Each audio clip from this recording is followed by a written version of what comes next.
자, 오늘은 삼국지 오지의 주유 노숙 여몽전입니다. 지난번에 장엄 정감 설전 읽었죠. 이번 주유 노숙 여몽전입니다. 오나라의 그 도독들, 가장 중요한 위치의 도독들이라고 생각하시면 됩니다.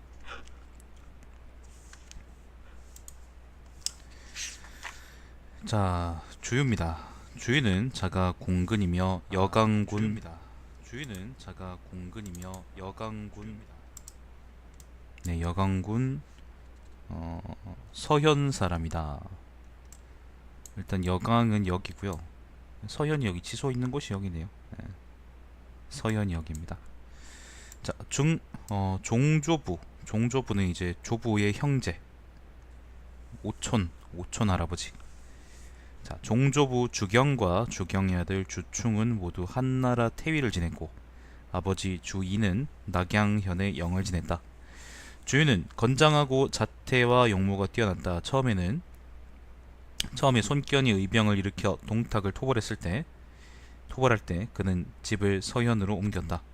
손견의 아들 손책은 주유와 나이가 같으며 두 사람의 우정은 남달랐다. 주유는 길남 쪽의 큰 저택을 손에 쥐고 손책에게 주고 방으로 들어가 어머니께 절을 하고 서로 있는 것과 없는 것을 융통하며 돕고 살았다.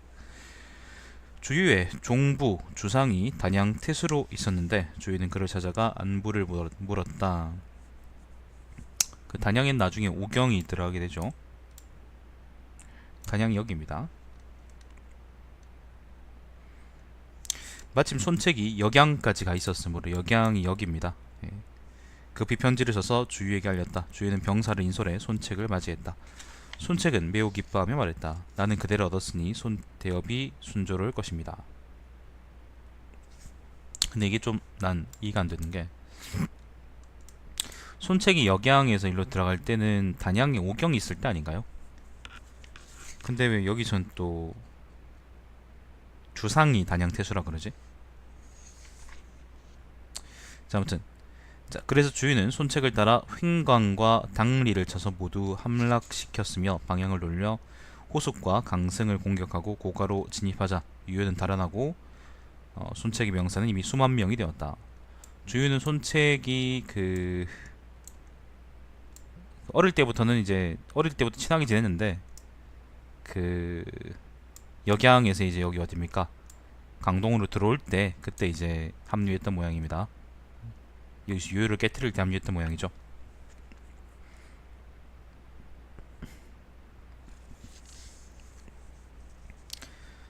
자, 그래서 손책은 주유에게 말했다. 나는 이 병력이면 오군과 회계군을 취하고 산허를 평정하기에 충분합니다.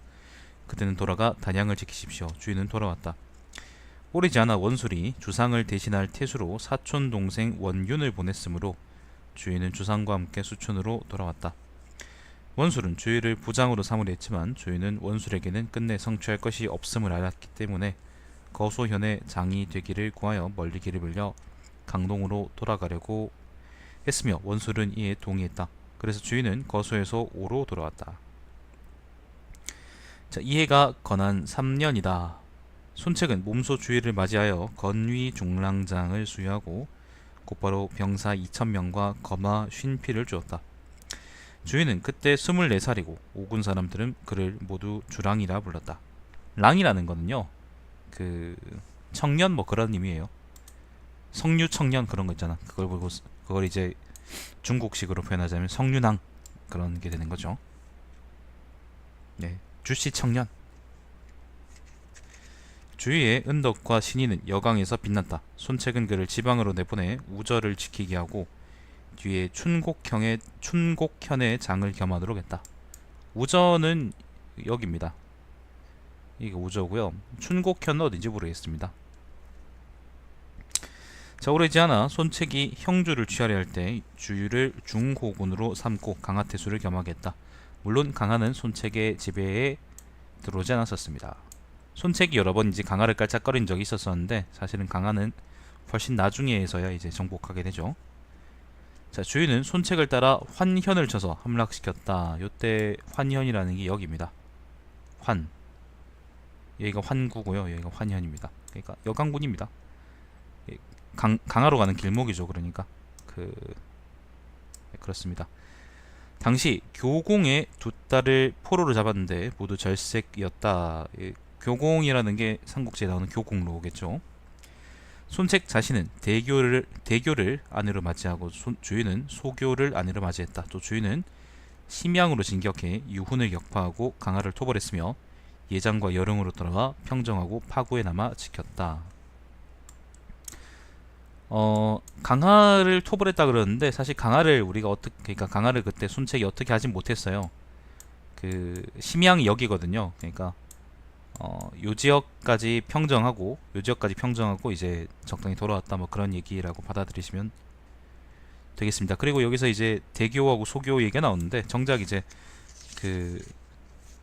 손파로 토역전에는 요 얘기가 안 나오죠, 그죠? 안 나오는데 이제 주의전에 이게 나오네. 약탈원입니다. 지금 보면은 원문 표현이 어떻게 되는지 모르겠는데 일단 번역본을 토대로 하면은 일단 두 딸을 포로로 잡았다. 포로로 잡았는데 절색이어서 아내를 맞이했다라고 했잖아요. 이거는 약탈원입니다. 이 싸가지 없는 해적 새끼들이 멀쩡한 여염집 누굽니까? 아녀자 둘을 취한 겁니다. 페미니스트들은 엉뚱한 거 공격하지 말고 이런 거는 좀 공격했으면 좋겠습니다.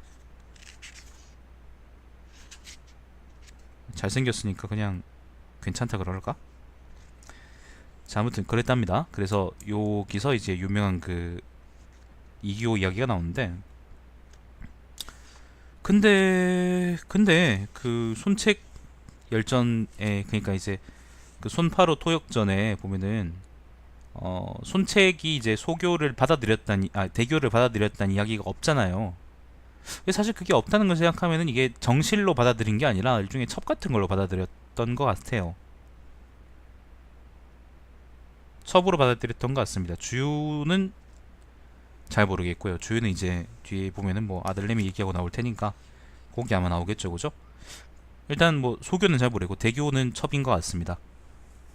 아마 만약에 대교가 정실부인이었다면은 손책의 정실분이었다면 해적왕 손책의 정실분이었다면은 아마 이제 손파로 토역전에 요 얘기가 분명히 있겠죠, 그죠? 그리고 정실로 삼았다 그런 얘기도 있을 것이고 그런 거 보면 아무튼 이 양아치 새끼들이 아무튼 얼마나 못된 짓을 했는가 우리가 알 수 있습니다.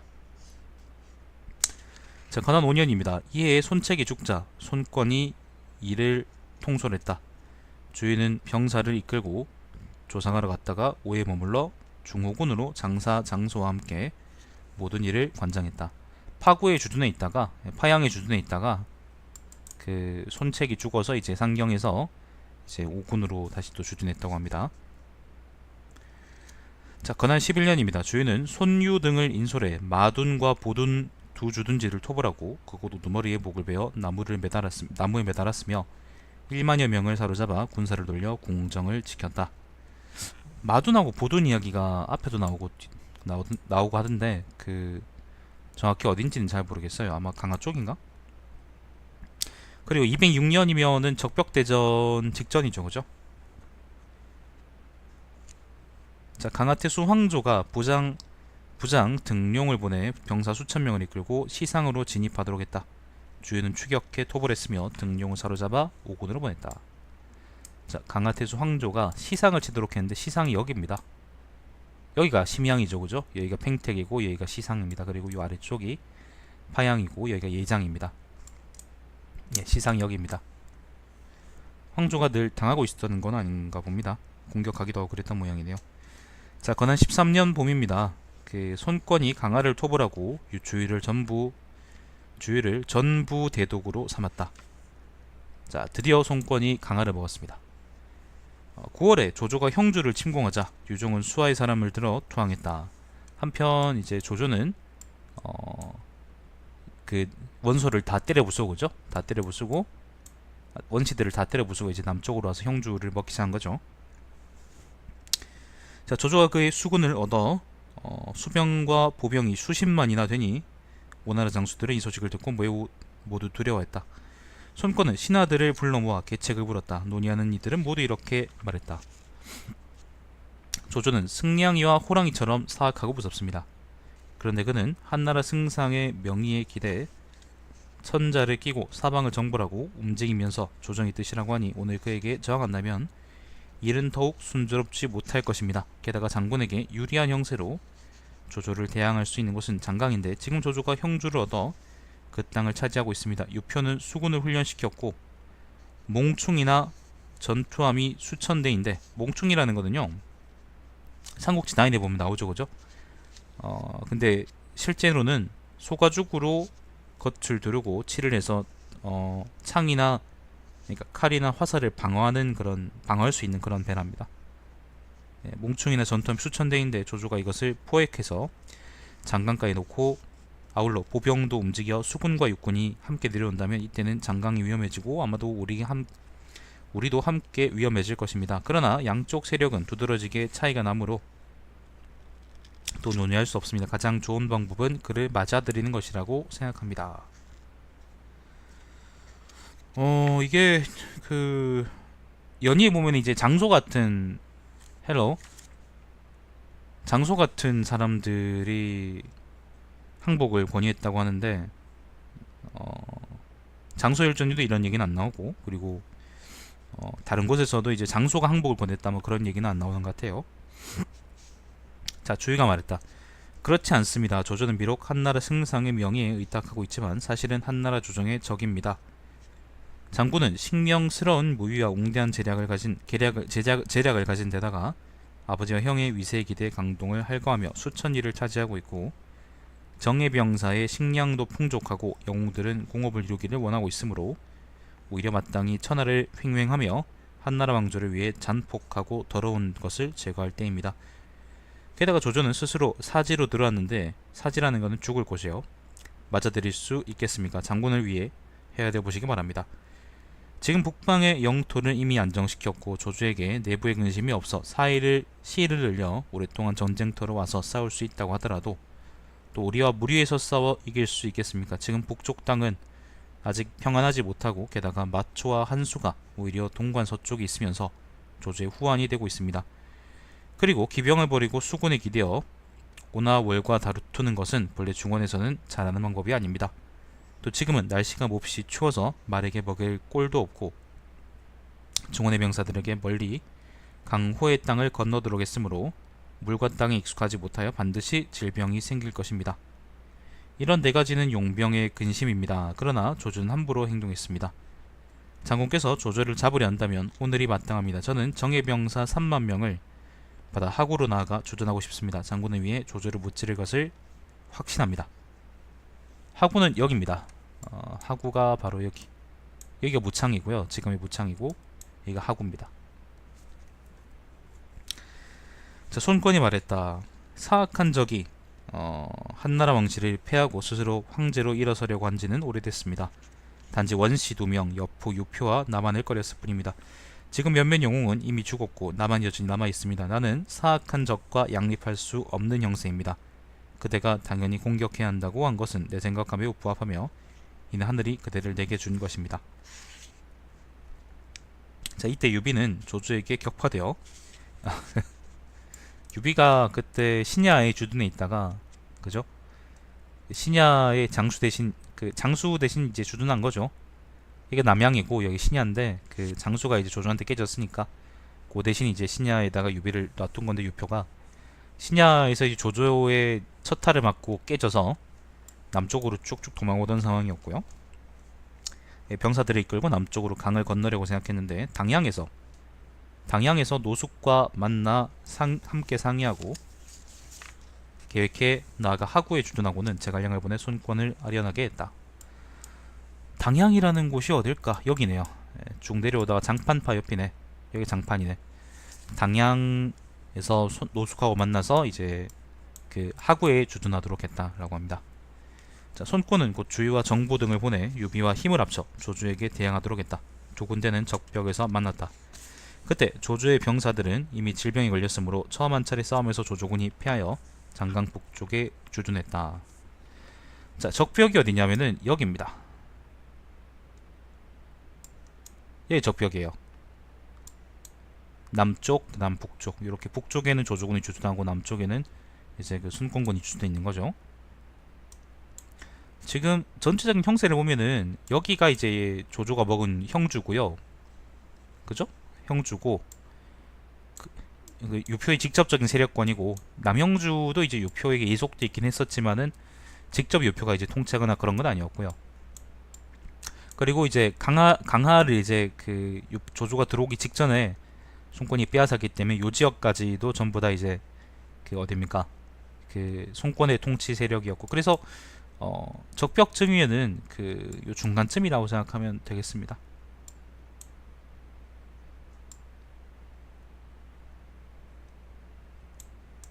난 근데 왜 조조가 그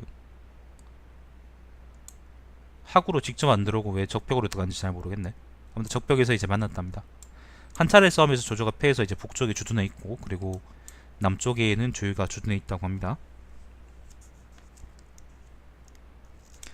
자, 주유독은 남쪽 해안가에 있었다. 주유의 부장 황계가 말했다.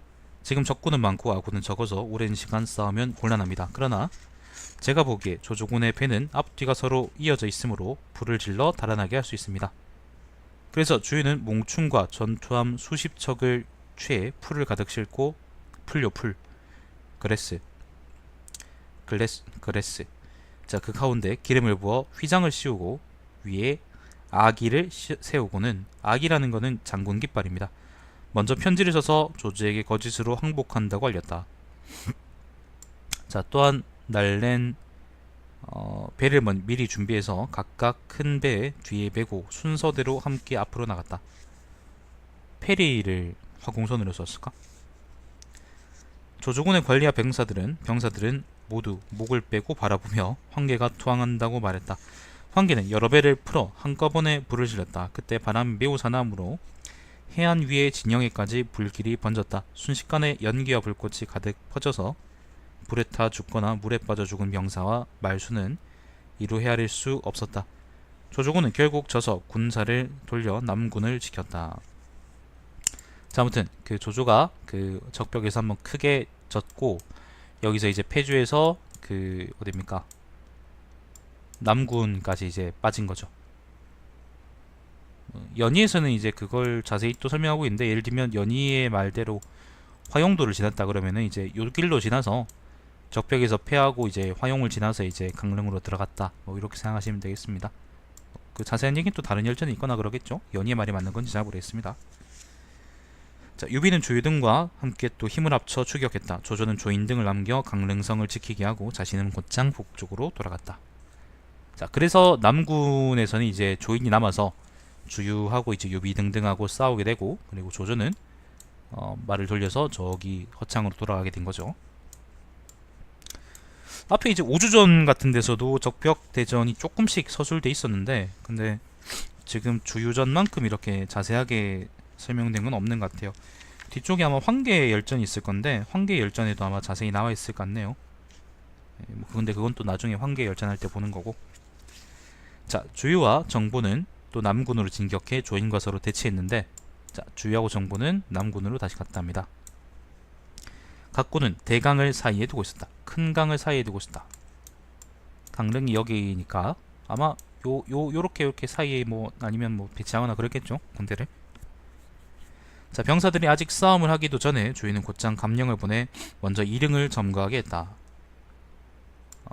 감령은 강릉에서 서쪽에 있는 이 강릉이거든요. 여기 서쪽에 있는 이릉을 점거하겠습니다. 이릉을 점거하면은 이때는 왜 이릉을 점거했는지 모르겠는데 이릉을 점거하면 이제 파촉 지역에서 올 수 있는 군대가 차단됩니다. 아니 뭐 퇴로를 막으려고 차단할 수도 있고 아무튼 뭐 이릉을 점거하겠답니다. 자, 강릉은 주유에게 감령은 잠깐만요. 조이는 보병과 기병을 나누어 따로 감령을 치며 포위에 들어갔다. 감령은 주유에게 위급함을 알렸다. 조인이 감령을 쳤답니다. 이릉에 있는 주인은 여몽의 계획을 써서 능통을 남겨 그 뒤를 지키게 하고 자신은 여몽과 함께 감령을 구하러 갔다. 감령의 포위가 풀린 뒤 주인은 강을 건너 북쪽 해안에 주둔하고 조인과 대전한 날을 정했다. 이릉에서 이제 감령을 구했고 이제 강을 건너가지고 북쪽 지역에 주둔하고 강릉을 칠 계획을 정했다고 하네요. 주인은 직접 말을 타고 싸움을 지휘하다가 날아온 화살에 오른쪽 겨드랑이를 맞아 상처가 매우 심함으로 곧바로 돌아왔다. 뒤에 조이는 주유가 일어나지 못하고 누워있다는 소식을 듣고 병사를 이끌고 진영으로 돌아왔다. 그러나 주유는 일어나서 몸소 군영을 시찰하고 관리할 병사들을 격려했다. 이 때문에 조이는 후퇴했다. 함락시켰다는 말이야? 주인이 그러니까 강릉을 버리고 그냥 갔다는 건가?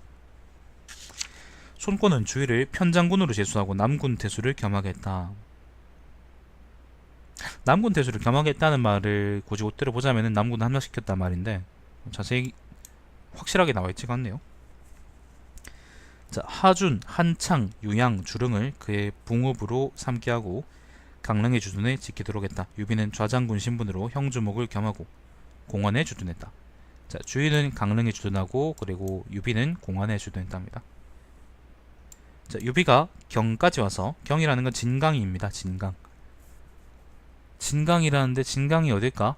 내가 아는 진강은 저기 장강하고의 그 진강인데 다른 곳인가? 한번 찾아볼까요? 안 나와있네. 자, 유비가 진강 그 경까지 와서 손권을 아련했을 때 주유가 상소를 올려 말했다. 유비는 용맹하고 영웅다운 자태를 갖추고 있으며 관우와 장비처럼 곰과 호랑이 같은 장수를 끼고 있으므로 틀림없이 오랫동안 몸을 굽혀 다른 사람의 지배를 받지 않을 것입니다. 제 생각에 가장 좋은 방법은 유비를 오군으로 옮겨 그를 위해 궁전을 성대하게 짓고 아름다운 여자와 진귀한 것을 많이 주어 그의 눈과 귀를 즐겁게 하고 관우와 장비 두 사람을 나누어 각기 한쪽에 배치하고 저 같은 사람이 그들을 지휘해 싸우게 한다면 대사가 안정될 수 있을 것입니다. 지금 땅을 나누어 그들이 기반을 세우도록 도와주고 이 세 사람이 함께 변방 땅에 있도록 한다면 아마 교룡이 구름과 비를 얻어 끝내 연못 속에 물건이 안 되는 것처럼 될 것입니다. 연못 속에 물건이 안 된다는 것은 승천한다는 말이죠. 손권은 조조가 북방에 있기 때문에 마땅히 널리 영웅들을 초빙해야 한다고 생각하고 또 유비를 끝까지 제압하기는 어려울 것이라고 보아 주의 건의를 받아들이지 않았다. 자, 이 무렵 유장은 익주목이 되었는데 밖으로 장로의 약탈과 침략이 있었다. 무창을 얘기하는 건가 진강이?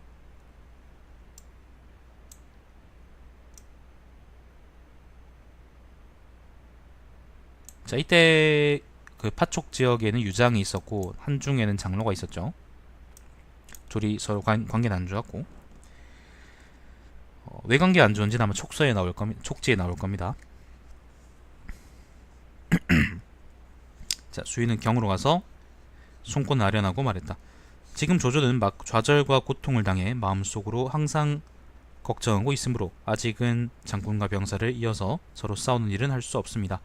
저는 분위 장군과 함께 촉을 취하러 가고 싶습니다. 촉을 얻고 장로를 병합한 뒤에 분위 장군을 남겨 그 땅을 단단히 지키도록 하고 마초와 동맹관계를 맺을 것입니다. 제가 돌아와 장군과 함께 양양을 점거해 조조를 추격하면 북방도 동반할 수 있습니다. 조유가 요때에 그 파촉을 쳐서 자기 땅으로 만들 것이다 라고 이제 손권한테 얘기를 한 거죠. 삼국지 9에 그런 게 있죠. 그 이프 시나리오 중에서 주유의 천하 이분지기라는 게 있는데 그게 이제 요 얘기에 아마 기초한 얘기 같죠. 주유전 말고 다른 데서 나오는지는 잘 모르겠습니다. 자, 손권은 주유의 의견에 동의했다. 그러나 주유는 강릉으로 돌아와 행장을 꾸려 파고를 지나다가 병으로 죽었다. 자, 칠 준비를 하다가 이제 병으로 죽었답니다. 그때 그는 36살이었다. 손권은 소복을 입고 애도하여 주위 사람들을 감동시켰다. 주위의 영구가 오나라로 돌아오자 손권은 또 무호로 가서 맞이하고 모든 비용을 다 대주었다. 그런 다음 명령을 내려 말했다. 자, 고인이 된 장군 주위와 정보의 집안에 있는 모든 손님에게는 부세와 요역을 묻지 마라.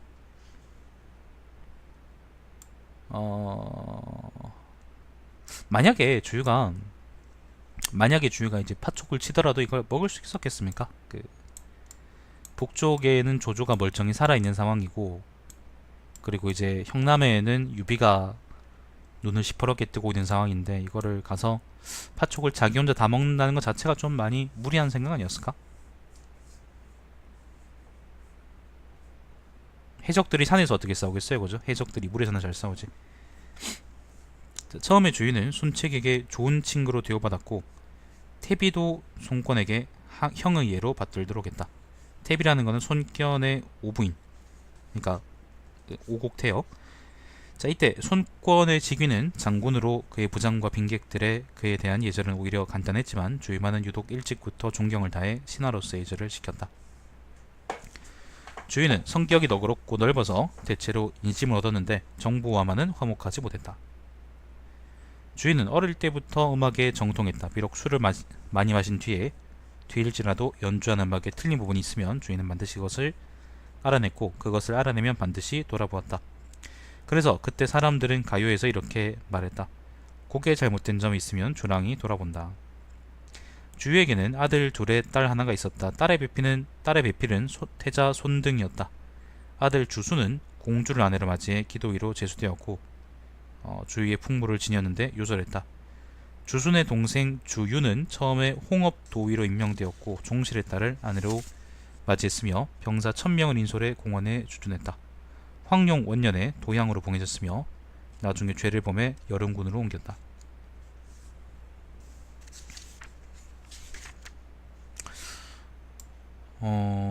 소교 이야기는 끝까지 안 나오죠. 소교가 사실은 첩이었던 모양입니다. 최후나 그런 얘기도 안 나오네요. 자, 저고 2년입니다. 제갈근과 보즐이 이름을 나란히 해서 상소를 올려 다음과 같이 말했다.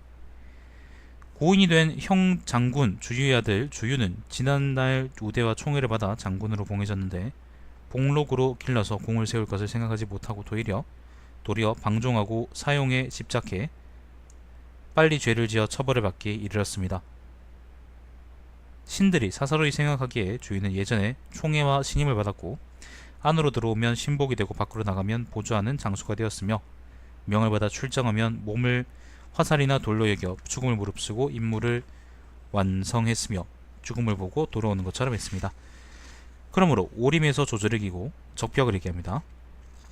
영에서 주인을 물리쳐, 영이라는 건 강릉을 얘기합니다. 옛날 초나라의 수도 이름이 영이었는데 그게 나중에 이제 강릉이 됐죠. 자, 영에서 조인을 물리쳐 나라의 위험과 은덕을 떨쳐 온 나라가 진동했으며 우매한 만형 중에, 만형이라는 거는 형주의 야만인들이란 말인데 요거는 이제 형주를 가리키는 말이라고 생각하면 되겠습니다. 형주 사람들. 우매한 만형 중에 해적 새끼들이 어디서 복종하지 않는 자가 없도록 했습니다. 비록 주나라의 방숙이 방숙 한나라의 한신과 영포일지라도 진실로 그를 뛰어넘을 수는 없을 것입니다. 방숙이라는 거는요, 초나라를 이기고 허미운을 무찌른 이제 신하랍니다. 자, 대체로 적군을 꺾고 나라의 어려움을 막아낸 신하로서 옛날부터 제왕들에게 귀하게 여겨지고 중요시되지 않은 이는 없었습니다. 따라서 한나라 고조는 자기를 봉하는 서약서에서 설사 황하가 허리띠처럼 되고 태산이 다 다른 돌처럼 되더라도 그들의 본국은 영원히 존재하게 하여 후대 자손들에게 전하도록 한다라고 했습니다. 아울러 단서로 맹서의식을 융숭히 하고 종묘 안에 넣어두고 영원히 전해지게 했습니다. 이는 공신의 후대들이 대대로 계승하게 하여 자손뿐만 아니라 더욱 먼 후대까지도 관심을 기울여 신하의 공덕에 보답하고 표창하며 간절하게 이와 같은 경지에 이르려고 하는 것을 후세 사람들에게 권하고 경계해 나라를 위해 충성하는 신하가 되어 죽어도 후회가 없도록 하려는 것입니다. 하물며 주유가 죽은 지 오래되지 않았는데 그 아들 주인을 강등시켜 평민이 되게 하시니 더할나위 슬픕니다. 저희 생각으로는 폐하께서 고대의 일을 잘 살펴서 정사를 영명하게 처리하며 제후국을 일으키고 후계자를 세우는 것을 매우 중요시하므로 주인을 위해 청하오니 그 죄를 사면하고 병사들을 돌려주며 자괴를 회복시켜 주어서 아침을 잘못 알린 닭이 다시 한번 울 수 있도록 하고 죄 지은 신하도 다음에 공을 펼 수 있도록 해주십시오. 말은 긴데요. 요약하면은 주유의 아들인 주윤이 죄를 지었는데 그거 한번 봐주자 그런 얘기입니다. 자, 손권이 대답했다. 신복이 되어 전에 공을 세우고 나와 함께 협력해 일한 자 중에 주공근이 있었는데 정말 잊지 못합니다. 주공근이 주유입니다. 자, 예전에 주윤이 나이 거리고 처음에는 공로가 없었는데도 정예 병사를 받아 지휘하고 왕후장군으로 봉해진 것은 주공근을 생각해 주윤에게까지 미쳤던 것입니다. 그런데 주윤은 이러한 것에 기대해 주색에 빠져 스스로 방자하여 앞뒤로 몇 차례 말하여 깨우치게 하려고 했지만 일찍이 고친 적이 없었습니다. 내가 주공군에 대해서 의리로는 당신들 두 분과 같으니 주인이 성취하는 바가 있기를 바라는 심정이 어찌 멈춰 있겠습니까? 주인의 죄악을 구명해 곧바로 돌아오지 못하도록 하고 있는 것은 그에게 고통을 받게 해 스스로 깨닫게 하려는 것입니다. 지금 당신들 둘이 한나라 고조의 황하와 태산의 맹서를 간절히 인용하니 나는 부끄럽습니다. 비록 내 덕행은 한나라 고조와 같은 범죄는 아닐지라도 당연하지, 이름이 유방처럼 야하지 않으니까 비슷해지려 하고 있는데 상황이 또한 이와 같으므로 여러분의 건의를 받아들이지 못한 것입니다. 주공군이 주공군의 자식이고 두 사람이 중간에 있으니 고치도록 할 수 있다면 무슨 걱정이 또 있겠습니까? 제갈근과 보질이 여러 차례 표를 올리고 주연과 전종도 함께 진술에 요청하므로 손권은 비로소 이를 허락했다. 이때 마침 주인은 병으로 죽었다. 주위의 조카 주준도 주위의 탁월한 공로 때문에 편장군이 되었고 관리하 병사 1000명을 인솔하게 되었다. 주준이 죽자 전종은 표를 흘려 주준의 아들 주호를 장수로 삼으려 했으나 손권이 말했다. 전에 조조를 달아나게 하고 형주를 개척한 것은 모두 공군이 한 일이니 영원히 그를 잊지 않겠다. 처음 주준이 죽었다는 소식을 들었을 때 주호를 임명하려고 했지만 그의 품성과 행실이 음범하다고 들었다. 그를 관리로 임명한다면 화란 일으킬 것이 뻔하므로 이 생각을 멈추었다. 그러나 내가 주공군을 생각하는 것이 어찌 그침이 있겠느냐. 주유 자체는 이제 되게 뛰어난 인재였고 공도 많이 세웠는데 그 후손들은 별로 좋지 못했네. 그렇답니다. 여기까지입니다. 제변 노숙입니다. 노숙은 자가 자경이고 임회군 동성현 사람이다. 임회군이 어딜까요? 임회군 동성현 회수에 임에 있다 그래서 임해군이겠지. 아, 요 지역이 임해군인가 보네. 왜 여긴 근데 안 나와있지? 자, 아무튼 요 지역 근처인가 봅니다. 자, 그는 태어나면서 아버지를 여기고 할머니와 함께 살았다. 집안은 재산이 있어 부유했으며 천성은 베푸는 것을 좋아했다. 그때는 세상이 혼란스러우므로 노숙은 집안일에는 힘쓰지 않고 재물을 많이 풀고 땅을 공개적으로 팔아서 가난이를 구제하고 인사들과 사귀는 것을 일삼았다. 그러므로 고향 사람들의 환심을 더 얻게 되었다. 주인은 거소현의 장이 되자 수백 명을 데리고 일부러 노숙을 방문해 자금과 식량을 청했다. 거소현의 장, 거소가 여기입니다. 예, 일부러 그냥 노숙을 찾아왔던 모양입니다. 멀리도 왔네요. 자, 노숙의 집에는 곡간 두 개에 쌀이 각각 3000곡씩 있었다. 곧 노숙은 곧장 한 곳간을 가리키며 주인에게 주었다.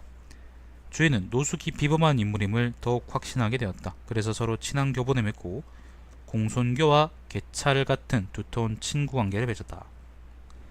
개찰은요, 오나라 왕족인데 그 현명함과 인자함으로 이제 이름이 높았던 사람이고요.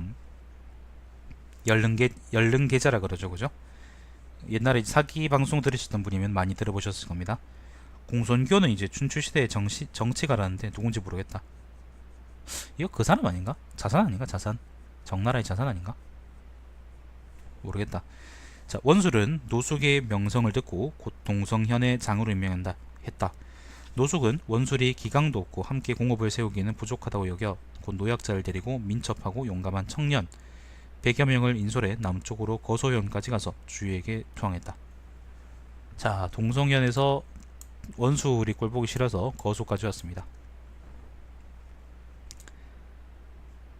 주유가 동쪽으로 장강을 건널 때 그를 따라 함께 가다가 고가현에서 거처를 정하고 머물렀다. 마침 노숙의 할머니가 세상을 떠났으므로 동성현으로 돌아와 안장했다. 거소에서 고가까지 왔다가 고가가 여기죠. 그러니까 손책이 유유를 쫓아낼 때죠, 그죠? 왔다가 다시 또 동성으로 돌아갔다. 유자양은 유엽입니다. 유엽. 예, 노숙과 친한 친구이다. 그는 노수에게 편지를 보내 이렇게 말했다. 지금 천하의 호걸들이 한꺼번에 일어났으니 그대의 자질과 재능은 특히 오늘날 이용해야만 합니다. 급히 돌아와 노모를 맞이하고 동성연에서 머무르지 말도록 하십시오. 요즘 정부라는 자가 거소해서 1만 명을 모았습니다. 그가 차지한 땅은 비옥하고 풍요로워 여강 일대 사람들이 대부분 그에게 의지를 하고 있습니다. 하물며 우리 같은 무리는 어떠겠습니까? 그 형세를 보니 또 현명한 선비를 많이 모이게 할 수 있습니다. 때를 잃을 수 없으니 그대는 빨리 가십시오. 정보가 손권 밑에 있는 그 정보인가요? 자, 노숙은 그의 의견에 동의했다. 그래서 조무를 안장한 다음 고가현으로 돌아온 것이다. 노숙은 북쪽으로 가려고 했다. 마침 주인은 노숙의 어머니를 오곤으로 이주시켜 놓았다. 노숙은 그 상황을 주유에게 구체적으로 말했다. 그 무렵 손책은 이미 죽고 손권은 여전히 오곤에 있었다. 주유가 노숙에게 말했다. 옛날 마법은 광무제에게 지금 정세는 군주가 신하를 선택할 수 있을 뿐만 아니라 신하도 군주를 선택해야 합니다. 라고 말했습니다. 지금 주인은 손권입니다. 손권은 지혜로운 사람을 가까이하고 선비를 존중하며 특이한 재능이 있는 자를 등용하고 있습니다. 게다가 나는 전 철인들의 비밀스러운 이론에서 천명을 이어 유씨를 대신할 자는 반드시 동남쪽에서 일어난다고 들었는데 형세 변화를 추측해보면 지금은 한나라의 운수가 다한 때이므로 오직 오나라의 군주가 나라를 창립해 천명에 부합할 수 있습니다. 이는 봉황의 날개부터 달릴 때인 것입니다. 우리가 지금 중용된다면 그대는 유자양의 의견에 개의할 필요가 없습니다. 노숙은 주의 말을 따랐다. 주인은 노숙을 추천하며 재능은 이 시대를 보좌해야 하고 마땅히 노숙 같은 인재를 널리 구해서 공업을 이루어야 한다고 했으므로 그를 떠나게 할 수 없다고 했다. 손권은 곧장 노숙을 만나 함께 이야기를 나누고 기뻐했다. 빈객들이 몰려날 때 노숙도 인사하고 나가려 하는데 손권들은 유독 노숙만을 데리고 돌아와 함께 앉아서 술을 마셨다. 그리고는 은밀히 논의해 말했다. 지금 한나라 왕실은 길고 위험한 생태이며 천하사방은 구름이 일어나는 것처럼 시끄럽고 어수선합니다. 나는 아버지와 형이 남긴 기업을 계승해 제나라 환공과 진나라 문공의 공업을 세우려 생각하고 있습니다. 패자가 되겠다 그런 말입니다. 그대는 몸을 굽혀 공손히 내게 왔는데 어떻게 내게 보좌할 생각입니까? 노숙이 대답했다. 옛날 한나라 고제가 유방이죠. 유방이 마음을 다해 초나라의 의제를 존중해 섬기려 했으나 바라는 대로 얻을 수 없었던 것은 항우를 해악으로 여겼기 때문입니다. 오직 오늘의 조조는 옛날 항우와 같습니다. 장군은 어떻게 환공과 문공처럼 될 수 있습니까? 제가 생각하기에 한나라 왕실은 다시 일어날 수 없고 조조는 쉽사리 제거되지 않습니다. 장군을 위한 계획은 오직 강동을 차지하고 천하의 변화를 살피는 것뿐입니다. 기업의 규모가 이와 같으면 또 의혹을 받지 않을 것입니다. 무엇 때문이겠습니까? 북방에는 진실로 힘써야 할 일이 많기 때문입니다. 힘써야 할 일이 많을 때를 이용해 황조를 제거하고 나아가 유표를 쳐서 장강 유역을 차지해 소유로 만든 다음 제왕이라 일컬으며 천하 통일을 꾀하는 것, 이것이 한나라 고제의 사업이었습니다. 손권이 말했다. 지금은 한쪽으로만 힘을 다해 황나라 왕실을 보좌하기만 바랄 뿐입니다. 그대가 방금 한 말은 내가 미치는 바가 아닙니다. 장소는 노숙이 그다지 겸손하지 않다고 비난하고 잘못 그를 헐뜯으며 나이가 어리고 거칠어서 임용할 수 없다고 했다. 장소는 여전히 성격이 아주 대쪽 같네요.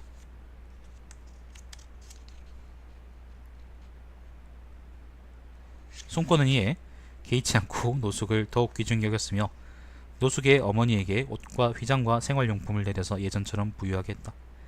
유표가 죽자 노숙은 손권에게 나아가 이렇게 말했다. 유표가 죽었다는 걸 보면은 이미 이제 손권이 강화를 먹었을 때 이야기죠. 접격대전 직전입니다. 자, 형초 땅은 우리나라와 맞닿아 있으며 강물은 북쪽으로 흘러내리고 밖으로는 장강과 환수를 두르고 있으며 안으로는 험준한 산이나 구릉이 있고 견고한 성이 있으며 기름진 평야가 만리나 되고 관리와 백성들은 부유합니다. 만일 이곳을 차지해 소유한다면 이는 제왕의 자본이 될 것입니다. 지금 유표는 죽었고 두 아들은 서로 화목하지 못했으며 군대 안의 장수들은 각각 두 파로 나누어 대립하고 있습니다. 게다가 유비와 같은 천하 영웅이 조조와 불화가 있어 유표에게 의탁했지만 유표는 그의 재능을 질시해 중용할 수 없었습니다. 만일 유비가 그들과 마음을 합쳐 위에 있는 자와 아래에 있는 자가 일제히 똑같이 된다면 마땅히 어루만져 안정시키고 동맹을 맺어야 하지만 만일 그들 사이가 벌어지고 어그러진다면 마땅히 서로 따로 계획해 대업을 이뤄야 합니다. 저는 명을 받들어 유표의 두 아들에게 가서 조문하고 아울러 그 군대 안에서 실권을 쥐고 있는 자들을 위로하며 유비에게 유표의 부하들을 어루만져 한마음한 뜻으로 함께 조조에게 대항하도록 설득하기를 원합니다. 유비는 반드시 기뻐하며 명을 따를 것입니다. 만일 성공한다면 천하도 평정할 수 있을 것입니다. 지금 바로 가지 않으면 아마 조조가 먼저 기회를 잡게 될 것입니다. 아까 이제 주유전에서 이제 당양에서 유비하고 노숙이 만났다 그랬는데 아마 요게 요때 일인가 보네요. 자, 손권은 곧바로 노숙을 보내 가도록 했다. 노숙은 하구에 이르러 조조가 벌써 형주를 향했다는 소식을 듣고 밤낮으로 길을 갔다. 노숙이 남군까지 왔을 때 유표의 아들 유종은 이미 조조에게 투항했고 유비는 두려운 나머지 급히 달아나 남쪽으로 장강을 건너려 했다. 자, 유비는 노숙을 직접 가서 맞이하려고 당양현 장판까지 갔다. 그는 유비를 만나 손권의 뜻을 전하고 아울러 강동이 강대하고 견고함을 설명했다. 당양에서 유비하고 만났습니다. 그리고 유비에게 손권과 힘을 합치도록 권유했다. 유비는 매우 기뻐했다. 그 무렵 제갈량이 유비를 따라왔는데 노숙은 제갈량에게 이렇게 말했다. 나는 자유의 친구입니다. 자유라는 게 제갈근이죠. 제갈근이 제갈량의 형이죠. 자, 그러고는 곧 우호관계를 맺었다. 유비는 하구에 이르자 유비가 노숙을 따라서 하구까지 왔습니다. 하구에 이르자 제갈량을 사자로 삼아 손권에게 보냈다. 노숙도 돌아가 복명했다. 마침 손권은 조조가 강동으로 서두를 준비를 하고 있다는 소문을 듣게 되어 장수들과 상의했는데 모두 손권에게 조조를 맞이해 항복하라고 했다. 그러나 노숙 혼자만은 한마디도 하지 않았다. 손권이 일어나 옷을 갈아입으려 하자 노숙은 그 뒤를 따라 처마 아래까지 갔다. 손권은 노숙의 마음을 알고는 그의 손을 잡고 말했다. 그대는 무슨 말을 하려고 합니까? 노숙이 대답했다. 사람들의 의견을 자세히 보니 전적으로 장군을 잘못되게 만들려고 있습니다. 그들과는 큰 일을 꾀할 가치가 없습니다. 지금 저 같은 사람은 조조를 맞아들일 수 있지만 장군 같은 사람은 할 수 없습니다. 무엇 때문에 이렇게 하겠습니까? 지금 제가 조조를 맞이한다면 조조는 당연히 저를 고향으로 돌려보내 임무를 평가해 하조 종사 직책보다 낮추진 않을 것이니 소각 끓이는 수레를 타고 관리나 병사들을 시종으로 따르게 하며 인사들과 교제하며 관직이 있는 해가 쌓이면 준하고는 잃지 않을 것입니다. 장군께서 조조를 맞이한다면 어찌 돌아갈 곳이 있겠습니까? 원컨대 큰 계획을 일찍 정해서 사람들의 의견을 쓰지 마십시오. 주의 요말은 노숙의 요말은요. 잠깐만요.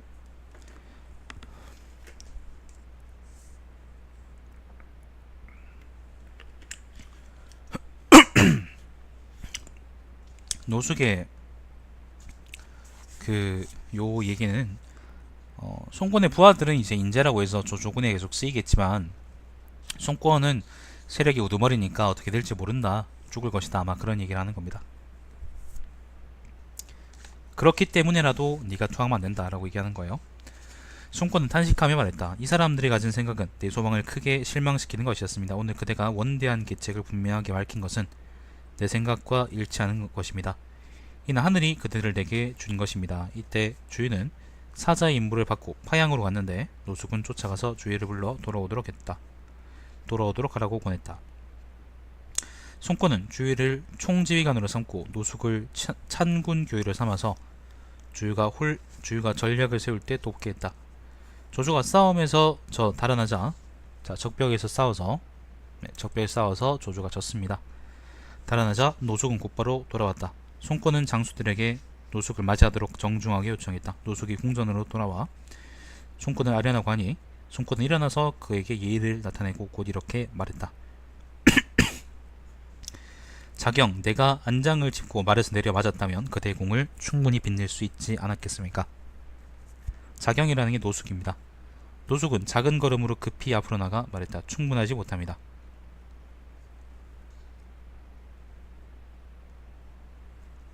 사람들은 이 말을 듣고 놀라지 않는 이가 없었다. 안장을 짚고 말에서 내려 맞는다는 거는 극진하게 대우한다는 말입니다. 근데 그거에 대해서 노숙이 충분하지 못한다고 했으니까 다들 이제 저 새끼가 미쳤나라고 생각한 겠죠. 자, 노숙은 자리에 앉은 다음 천천히 채찍을 들고 말했다. 발업기는 존귀한 군주의 위엄과 덕망이 천하에 더해져 구주를 통일해 재앙의 사업을 완수하고 다시 특별한 수레로 현명한 인사들을 부르고 저를 부르신다면 비로소 빛날 뿐입니다. 손권은 손뼉을 치며 기뻐하며 웃었다. 충분하지 못한데 네가 황제가 되는 게 충분한 길이다. 그러니까 좀 잘해봐라 그런 얘기죠. 자, 손권은 뒤에 유비가 경구로 와서 손권을 아련하고 주를 관할하기를 정했을 때 노숙만이 유비에게 땅을 빌려주어 함께 조조에게 대항하려고 손권에게 권유했다. 경구라는 게 아까 주유 전에서 나오고 이제 여기서 나오는데 아마 경구 그 서울 경자에다가 이제 입구자거든요. 아마도 무창을 얘기하는 것 같은데 아마도 그런 것 같아요. 근데 정확히는 잘 모르겠습니다. 아마도 무창인 것 같아요. 조조는 손권이 땅을 유비에게 이용하도록 했다는 소식을 들었을 때 마침 편지를 쓰고 있었는데 붓을 땅에 떨어뜨렸다. 좋됐다. 자, 주유는 질병이 깊어지자 상소를 올려 말했다. 지금 천하에는 사건이 많고 전쟁이 끊이지 않으니 이는 제가 밤낮으로 걱정하는 바입니다. 원컨대 군주께서는 아직 일어나지 않은 일을 근심한 뒤에 즐거운 생활을 누리십시오. 지금 조조와는 적이 되었고 유비는 가까이 공간에 있으며 변방지역과 가깝고 백성은 아직 귀하지 않았으니 마땅히 훌륭한 장수를 얻어서 진모해야 합니다. 노숙은 지혜와 지략이 있어 이 일을 맡기에 충분하니 저를 대행하도록 해주십시오. 제가 죽는 날까지 마음에 걸렸던 것은 이 일이 전부입니다. 곧 노숙을 분무교위로 임명해 주위를 대행해 병사들을 다스리게 했다. 주의 병사 4천여 명과 봉음 내현도 노숙에게 예속시켰다. 자, 손권은 정보에게 아까 그 정보가 이 정보가 아니구나. 정보에게 남군 태수를 겸하게 했다. 노숙은 처음에는 강릉에 주둔했고 뒤에 내려와 육구에 주둔했다. 자, 주유가 죽었습니다. 주유가 죽고 남군에는 강릉에는 이제 정보가 주둔해 있었고 공안에는 유비가 주둔해 있었고요. 그리고 노숙은 육구에 주둔했다고 하는데 육구가 어디지?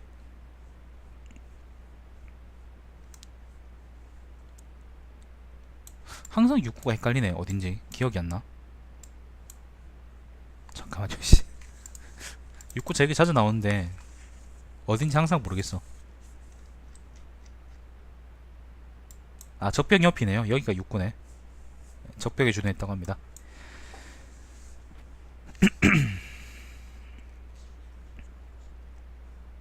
자, 그가 다스린 곳은 위엄과 은혜가 크게 시행되었으므로 수하 사람들이 1만여 명은 늘어났다. 자, 그는 한창 태수 및 편장군으로 제수되었다. 한창이죠. 육구 근처일 거예요. 새로 만든 그 군일걸. 자, 건한 19년입니다. 노숙은 손권을 따라 환성을 깨뜨리고 횡강 장군으로 전임되었다. 환성, 여기가 환성입니다. 예. 자, 이전에 익주목 유장의 기강이 쇠퇴하고 느슨해졌으므로 주유와 감령은 나란히 손권에게 촉을 취하도록 권유했다. 이 얘기는 아까 이제 어디입니까? 그 주유전에 나왔던 얘기죠. 손권은 유비에게 자문을 구했다. 유비는 속으로 자신이 그 땅을 차지하려고 엿보고 있었기 때문에 거짓으로 보고했다. 저와 유장은 똑같이 한 종실이며 선조의 명령에 기대어 한나라 왕조를 보좌하기를 바랐습니다. 지금 유장은 당신들에게 죄를 지었고 저는 매우 두렵기 때문에 감히 말씀드리지 못했는데 너그럽게 용서해주기를 원할 뿐입니다. 만일 제 청을 받아주지 않으면 저는 관직을 버리고 산림 속으로 들어가야만 합니다. 뒤에 유비는 서쪽으로 진군해 유장을 병탄하려고 꾀하며 관우를 남겨 지키게 했다. 안 칠 것처럼 하면서 졌다네요. 자, 손권이 말했다. 손권이 직직거렸다. 규활하게 포로가 감히 나를 속이다니. 포로라는 거는 뭐 유비를 얘기하는 거겠죠. 유비가 이제 한때 갈 곳 없는 몸이었으니까 아마 그렇게 얘기한 거겠죠. 자, 관우와 노숙이 경계를 가까이 맞대고 있게 되자 자주 의심이 있었으므로 경계 지역에서 분쟁이 생겼는데 노숙은 언제나 우호적으로 그들을 진무했다. 일단은 유비가 파촉을 쳤고요, 그죠? 먹었고, 그리고 관우는 남아서 이제 남군하고 이제 성남 일대를 다스리고 있었는데 이때 당시에는 이제 요 지역이 다 유비 땅이었습니다. 유비 땅이었고 이제 요 지역을 경계로 해서 파구를 경계로 해서 대략 이제 그 어딥니까? 오나라하고 이제 유비가 나눠지는 거죠. 요 요 얘기는 이제 5주 전에도 잘 나와 있고요. 자, 그러나 유비가 익주를 평정하자 손권은 장사, 영릉, 계양을 돌려달라고 말했다. 자, 익주를 평정하니까 장사, 그 다음에 영릉, 그 다음에 계양 요 3군을 달라고 했답니다.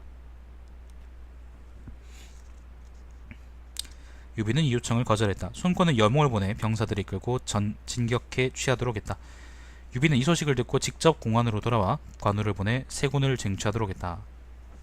자, 유비는 익주에 있다가 직접 요까지 와서 공안으로 돌아와서 그 전쟁 직전까지 왔습니다. 그래서 관우를 보냈는데 노숙은 이기양에서 관우와 서로 대치했다. 이기양 역입니다. 역이고요. 장사군이 역이고 그때 계양군이 역이고 영릉군이 역이죠. 이때 세 군은 이미 함락된 상태였고 이기양에서 대치해서 이제 관우가 이걸 탈환하려고 하는 상태였던 거죠.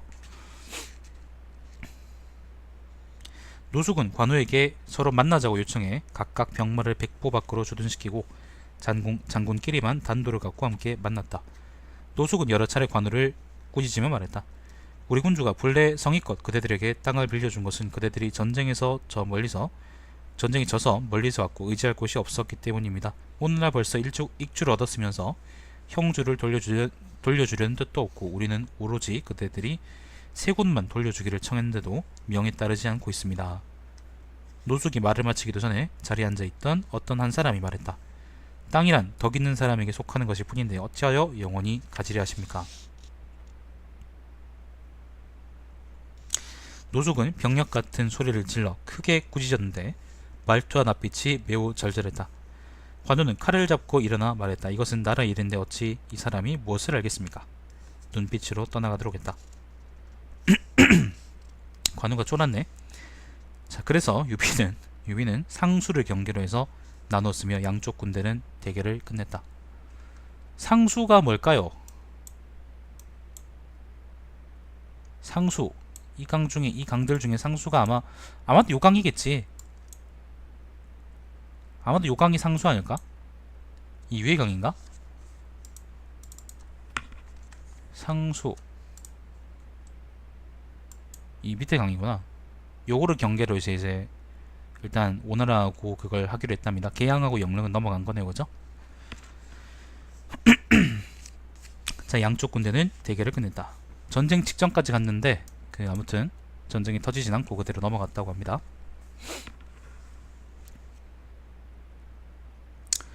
자, 건한 22년입니다. 노숙은 46살로 세상을 떠났다. 손권은 그를 위해 애도했으며 장례식도 참가했다. 제갈량도 그를 위해 애도했다. 손권은 제위에 올라 단에 올라갔을 때 궁경들을 돌아보며 이렇게 말했다. 옛날 노자경은 일찍이 내가 제위에 오를 것이라고 말했는데 그는 형세의 변화에 밝았다고 할 만합니다.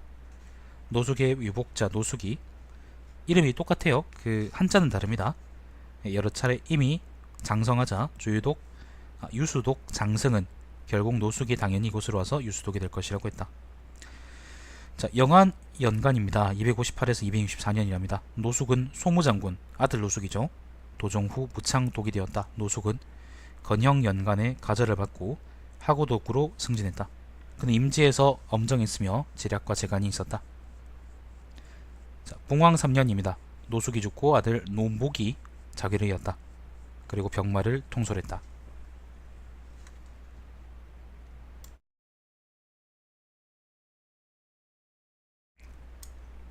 요가 노숙이고요. 그렇답니다.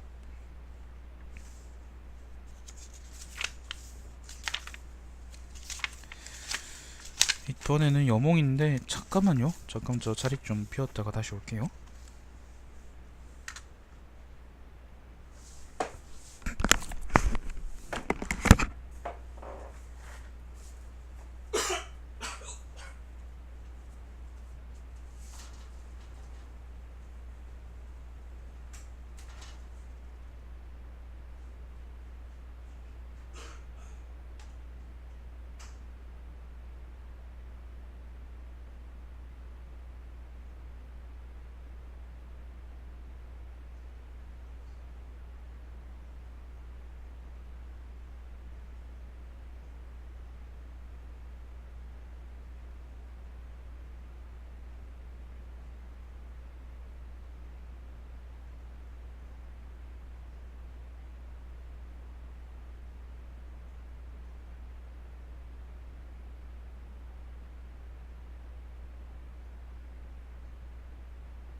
큰일났네. 딸꾹질하네.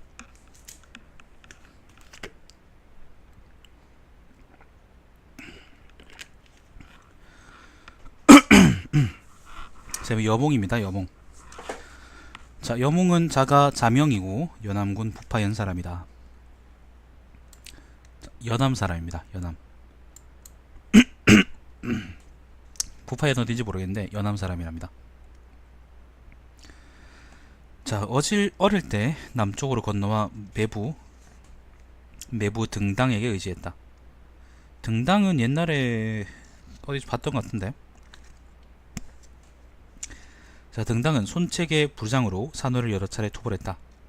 여몽은 16살 때 몰래 등당을 따라서 적을 공격하려고 했는데 등당이 고개를 둘러보다 그를 보고 깜짝 놀라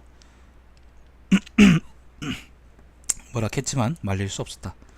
돌아온 뒤 여몽이 어머니에게 이 사실을 말씀드렸다. 여몽이 어머니가 화를 내며 뭘 하려고 하자 여몽이 말했다. 잠깐만요.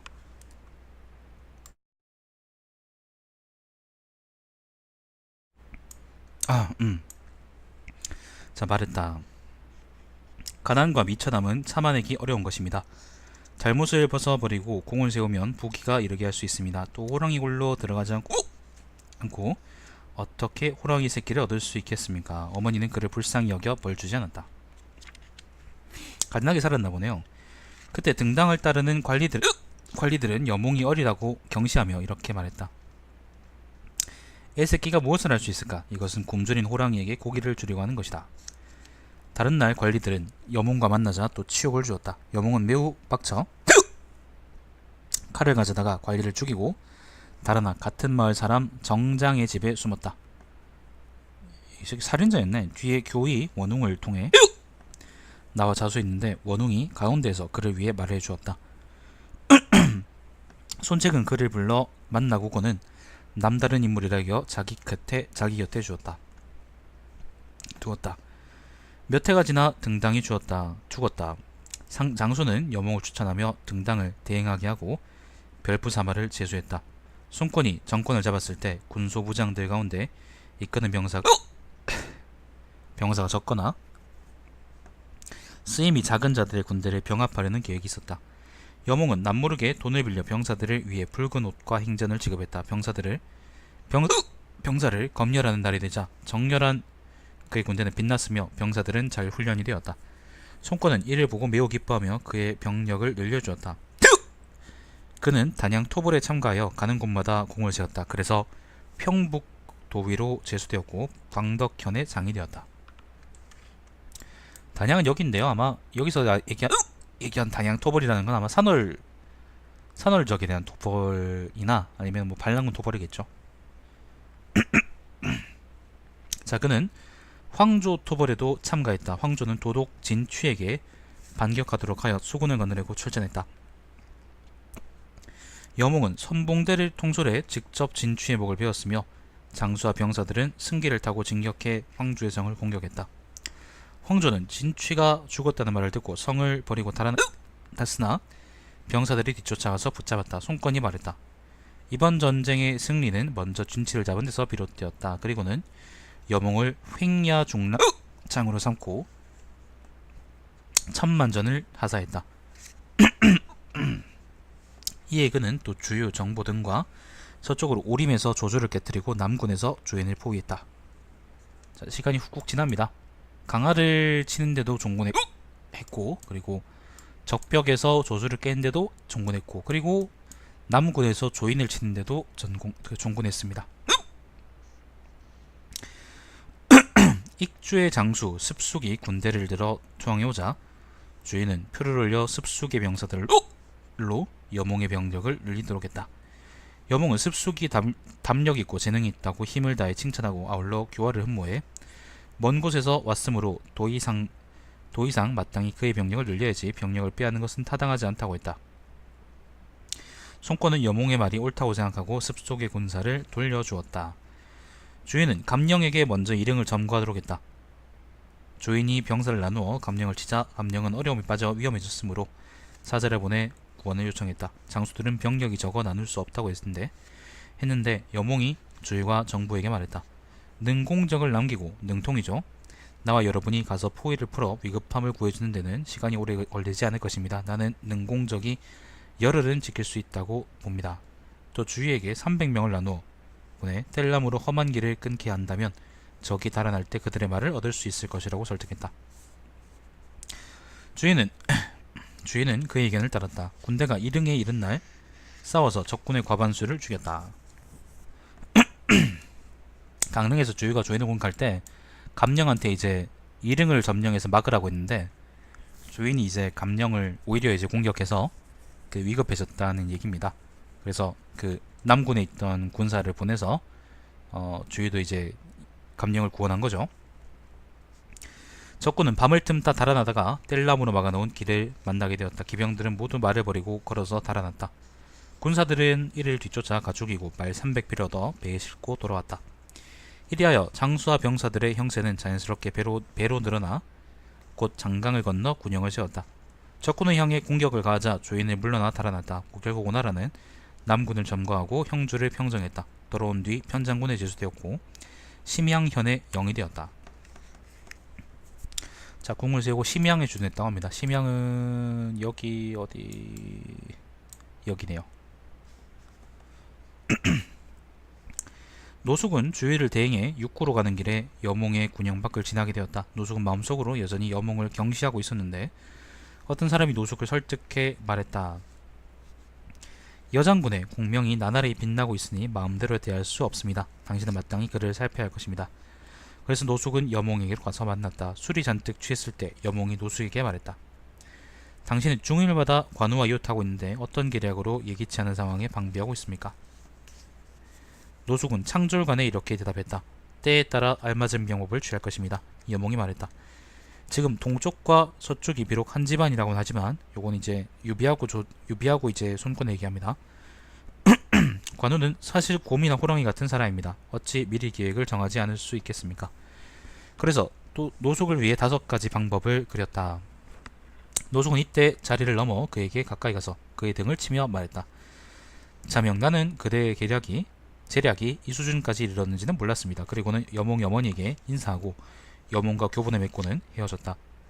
그때 여몽은 자명이 여몽이죠. 여몽은 성당, 송정, 서고의 진영과 가까운 곳에 있었는데 세장수가 죽고 자제들이 유약함으로 손권이 그에게 그들의 군대를 주어 합치도록 했다. 여몽은 간곡히 사양하며 계를 올리고 서고 등은 모두 나라를 위해 열심히 수고했으며 자제들은 비록 어리지만 패출시킬 수 없다고 진술했다. 여몽이 여러 차례 표를 올리고서야 손권은 그의 의견을 받아들였다. 여몽은 이때 또 그들을 위해 스승을 골라주고 그들에게 그들을 보조하고 지도하도록 했다. 그가 다른 사람을 위해 남삼가고 주의하는 바가 대부분 이와 같았다. 위나라는 여강의 사기를 기춘 전농으로 삼아 환현의 전원마을에 주둔하도록 하여 자주 변방을 쳐서 어지럽게 했다. 사기라는 게 사람 이름이겠죠. 환이 여기입니다. 환. 요 근처에 이제 주둔해서 이제 계속 오나라한테 깔짝깔짝거리게 했다는 말이죠. 그래서 그 틈을 보아 습격하자. 여몽이 사람을 보내 그들을 회유하려 했지만 따르지 않았다. 그래서 틈을 보아 습격하자 사기는 움츠려 물러나고 그 부하 손자재와 송호 등은 모두 노약자를 부축해 데리고 와서 여몽에게 투항했다. 뒤에 손권을 수행해 유수에서 조조와 대항할 때에도 기이한 계책을 여러 차례 진언했다. 손권에게 물의 입구를 좁혀 보루를 만들라고 권유해 방어가 매우 정밀하므로 조조는 내려오지 못하고 물러났다. 유수에서도 그 손권을 도와서 싸웠답니다. 조조는 주광을 보내 여강태수로 삼고 환현의 주둔에 농지를 대규모로 일구게 하고 또 첩자를 보내 파양의 도적 우두머리를 회유해 내부에서 호응하게 만들도록 했다. 자, 조조가 환에 또 전쟁기지를 지었고요. 그리고 파양이라는 곳이 여기입니다. 이 지역에 이제 그걸 보내서 도적들이 일어나게 했다라고 하네요. 자, 여몽이 말했다. 환현 땅은 기름집니다. 만일 일단 수확하게 되면 그들의 병력은 반드시 늘어날 것입니다. 이와 같이 하여 몇 해가 지나면 조조의 판도가 짜일 테니 마땅히 일찌감치 제거해야 합니다. 그리고 그 상황을 구체적으로 말했다. 이에 손권은 직접 환현을 정벌하려고 장수들을 불러 계책을 부렸다. 여몽은 곧 감령을 추천하고 승성 도구를 삼아 앞서서 병사들을 인솔해 공격하게 하고 자신은 정예부대로 그의 뒤를 이었다. 새벽에 진격해 여몽이 직접 북채와 북을 잡았으며 사줄들은 모두 기세등등의 밥 먹는 시간에 격파했다. 뒤에 장료가 협석에 이르렀을 때에는 성이 이미 무너졌다고 들었으므로 물러났다. 송권이 이제 환을 직접 쳤던 모양인데, 환성을 직접 쳤던 모양인데 이제 함락시켰고요. 그리고 이제 아마 합비가 여기거든요. 합비가 여기입니다. 합비가 여기고 이제 여기가 환이거든요. 여기가 협석이고, 장료가 이제 협석까지 와서 이제 환을 구원하려고 했는데 아마 환이 무너졌다는 소식도 그냥 돌아갔다는 모양입니다. 빨리 구원했기 때문에 장료하고 싸우지 않을 수 있었던 거죠. 자, 송권은 여몽이 공로를 치하하며 곧바로 여강태수를 임명하고 얻은 인마는 모두 나누어주고 따로 심양의 둔전 일을 할 600명과 관속 30명을 주었다. 여몽이 심양으로 돌아가는 길에 올랐으나 다다르기 전에 여릉의 도적들이 일어났다. 많은 장수가 토벌에 나서 공격했으나 붙잡지 못했다. 순권이 말했다. 여릉이라는 곳은 여기입니다.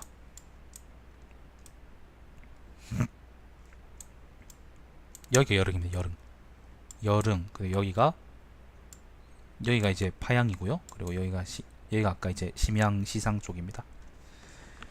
자, 손권이 말했다. 사나운 새 100마리가 물수리 한 마리보다 못하다. 그리고 여몽에게 명하여 토벌하도록 했다. 여몽은 그 우두머리를 주사라고 나머지는 모두 풀어주어 다시 평민이 되게 했다. 이때 유비는 관우에게 명령해 수비를 공고히 하도록 해 형주 전역을 초기 차지하고 있었다. 전역은 아니고요. 그 남형주, 남군 이남의 형주 전 지역을 이제 다 이제 초기 차지하고 있었는데 이 얘기를 하는 겁니다. 아마 익양대치 관련한 이야기겠죠. 자, 이때 유비는 했고 송권은 여몽에게 명하여 서쪽으로 장사, 영릉, 계양 세 군을 취하도록 했다. 자, 장사, 영릉, 계양 이걸 여몽이 이제 공격하도록 했다는 겁니다. 여몽이 전하는 편지를 받은 두 군은 형세를 멀리서 보고 귀순해 항복했지만 영릉태수 학포만은 성을 지키며 투항하지 않았다. 그런데 유비도 촉에서 직접 공안까지 와서 관우를 보내 세 군을 징치하도록 했다. 송권은 그때 육구에 머물러 있었는데 노숙을 보내 1만 명을 이끌고 이기양에 주둔하여 관우에게 맞서도록 하고 여몽에게 급히 편지를 보내 영릉을 버리고 빨리 돌아와 노숙을 도우라고 했다.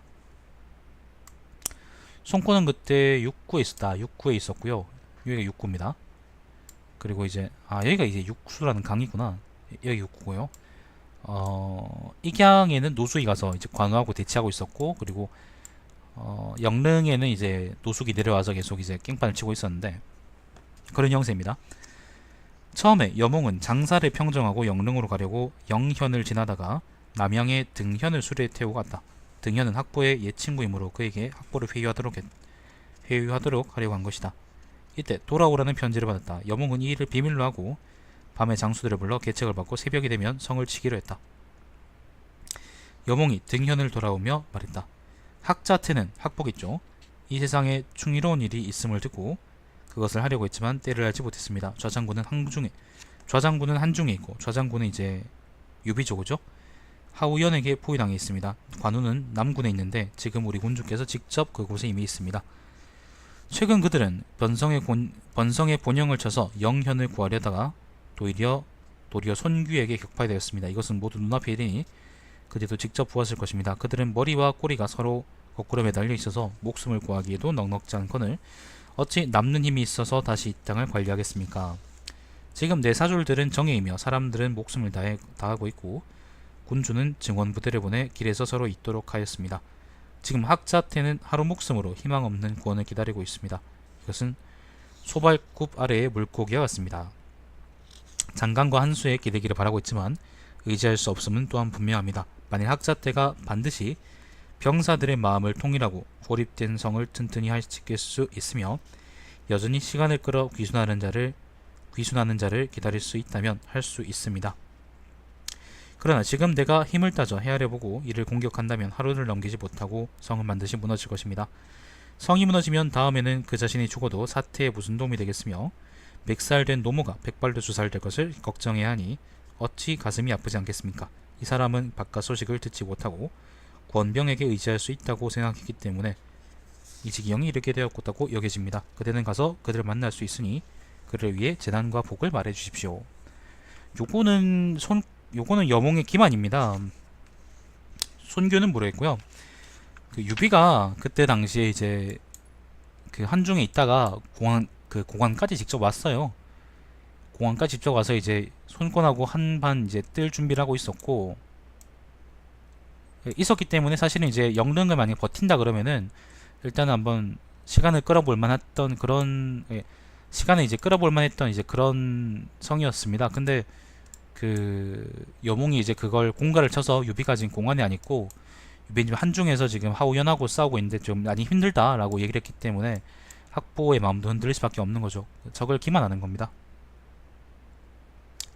해적 새끼들이라서 이제 남을 속이는 것만 잘하는 모양이죠. 자, 등연은 학보를 만나 여몽의 생각을 다 말했다. 학보는 두려워 등연의 말을 들었다. 등연이 먼저 나와 여몽에게 보고하며 학보는 조금 뒤에 올 것이라고 했다. 여몽은 먼저 네 장수에게 명해 각각 100명씩 뽑도록 하고 학보가 나오면 들어가 성문을 지키겠다. 조금 있자 학보가 나왔다. 여몽은 그를 맞이하여 손을 잡고 함께 배에 올랐다. 말을 마치고 편지를 꺼내주고는 손뼉을 크게 치며 웃었다. 이 새끼 사람 속이고 비웃네요. 학보는 편지를 받고 나서 유비는 공안에 있고 관우는 익양에 있음을 알고 부끄러워 후회하며 땅속으로 들어가려고 했다. 여몽은 손교를 남겨 뒷일을 맡기고 그날 군대를 끌고 익양으로 갔다. 유비가 맹약을 청해왔으므로 손권은 학보를 돌려보내고 상수를 경계로 해서 나누고 영릉을 유비에게 돌려주었다. 심양과 양신을 여몽의 봉음으로 삼게 했다. 영릉은 또 그때 유비 땅이었구나. 자, 상수가 요강입니다. 요강인데 영릉 자체는 이제 또 유비한테 속해 있는 땅이랍니다. 학보도 돌아갔고요. 자, 그렇습니다. 군대가 돌아온 다음 합비를 정벌하러 갔다. 예, 이번 합비랍니다. 합비에서 병사를 철수시킨 뒤에 장료 등의 습격을 받게 되었는데 여몽과 능통은 목숨을 바쳐 손권을 호위했다. 뒤에 조조가 또 대규모의 병력으로 유수까지 나왔다. 유수는 여기죠. 합비에서 그때 그 참패한 이야기 하는가 보네요. 그 손권이 이제 쥐덫에 잡혀 죽을 뻔한 날. 손권은 여몽을 도구로 삼고 전에 세운 보루의 근거에 강력한 활 10,000개를 뒤 위에 두어서 조조에게 맞서도록 했다. 조조의 선봉대가 아직 진영을 세우지 않았을 때 여몽이 져서 깨뜨렸다. 조조는 군대를 이끌고 물러났다. 여몽을 좌후군 및 호위장군으로 임명했다. 노숙이 세상을 떠나자 여몽은 서쪽으로 육구에 주둔했으며 여몽이 노숙이 이제 육구에 주둔하고 있었죠. 육구가 여기입니다. 여기 적벽 근처에요. 네, 이번에는 여몽이 이제 여기 주둔했답니다. 자, 노숙의 군대 1만여 인마는 다 여몽에게 위속되었다. 여몽은 또 한창 대술에 임명되었고 하준, 유양, 한창 주령을 시급으로 삼았다. 그는 관우와 땅을 나누어 변방이 이어져 있고 관우가 날쌔고 용맹하여 오나라 땅을 집어삼키려는 야심이 있는 데다가 국가 권력의 상층에 있으므로 형세가 지속되기 어려울 것을 알았다. 처음에 노숙 등은 조조가 여전히 있으며 전쟁의 환란이 막 시작되었으니 마땅히 서로 돕고 협력해야 하지 우호관계를 잊을 수 없다고 주장했다. 여몽은 남모르게 계책을 올려 다음과 같이 말했다. 정로 장군에게 남군을 지키게 하고 반장은 백제에 주둔시키고 백제가 여기입니다. 여기 아마 이 지역에 이제 매복시킨다 그런 말이겠죠. 장흠은 기동대 1만명을 이끌고 장강을 따라 아래 위로 움직이면서 적군이 있는 곳에서 적절히 대응하도록 하며 저는 나라를 위해 앞서서 양양을 점령하겠습니다. 이와 같이 하면 무엇 때문에 조조를 걱정하겠습니까? 무엇 때문에 관우에게 의지하겠습니까? 게다가 관우 자신도 그의 신하들이 모략과 무력을 자만하고 곳곳에 뒤집어 번복했으므로 신복으로 기대할 수 없습니다. 지금 관우가 쉽게 동쪽으로 향하지 못하는 까닭은 자신의 영명함과 저희가 여전히 있기 때문입니다. 지금 정량이 강하지 않을 때 도모하여 하루아침에 무너뜨린다면 다시 무력을 펴려고 해도 할 수 있겠습니까? 아까 백제 준화시킨다는 말 그냥 한 말이고요. 그 실질적인 말은 뭐냐면은 우리가 직접 양양을 쳐서 이제 먹을 수 있을 정도로 기세가 강성한데 뭐하러 이제 관우한테 의지할 필요가 있겠냐, 빨리 관우를 쫓아내야 된다, 뭐 그런 말이라고 생각하면 되겠습니다.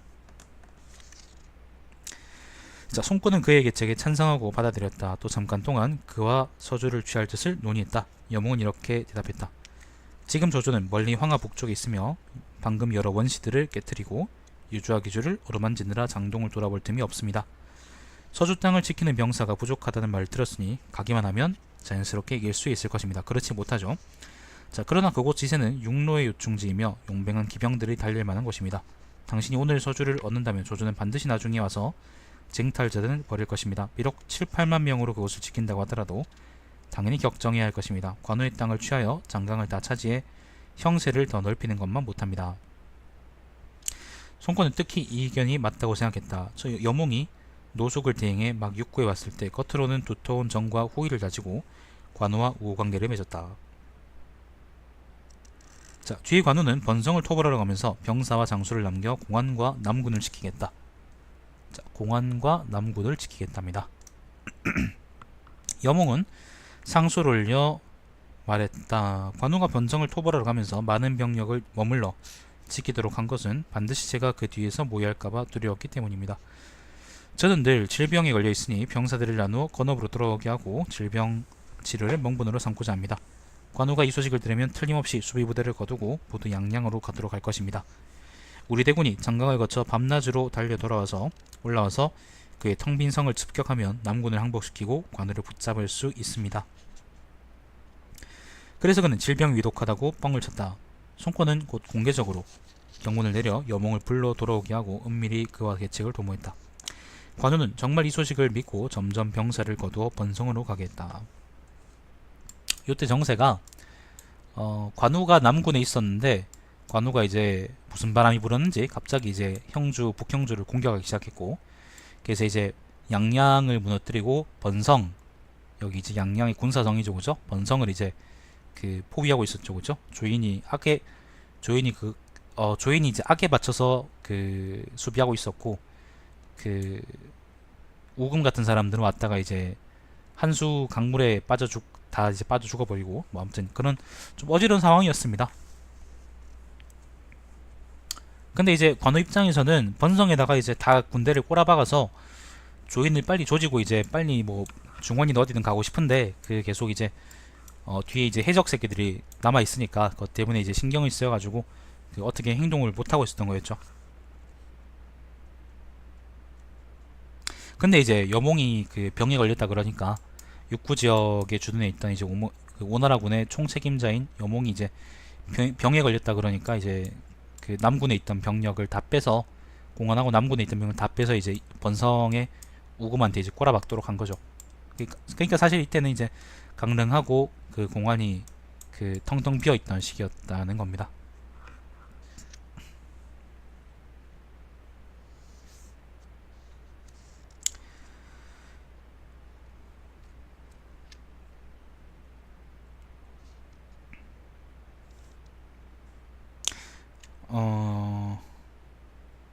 자, 위나라는 우금 등을 시켜 번성을 구하도록 했고, 관우는 우금 등 인마 수만 명을 포로로 잡았는데 이로 인해 식량이 부족하므로 상관의 쌀을 마음대로 빼앗게 되었다.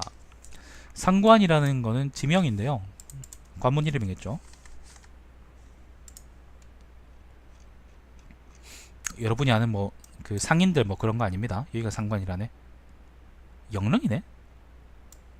이게 이 강이 이제 상수고요, 그죠? 여기서 뺏어왔다고, 진짜? 자, 아무튼 빼앗게 되었다. 송권은 이 소식을 듣고 곧장 행동을 시작해 먼저 여몽에게 보내 앞에 가도록 했다. 여몽은 심양에 이르러 자신의 정예병사들을 모두 커다란 배 안에 숨게 하고 보통 백성이 노를 적게 해서 장사꾼 옷차림으로 밤낮을 이어갔다. 자, 여몽은 오군에 있다가 그 이걸 듣고 이제 심양으로 와서 장강을 거슬러 가면서 그 남군으로 이제 향하고 있습니다.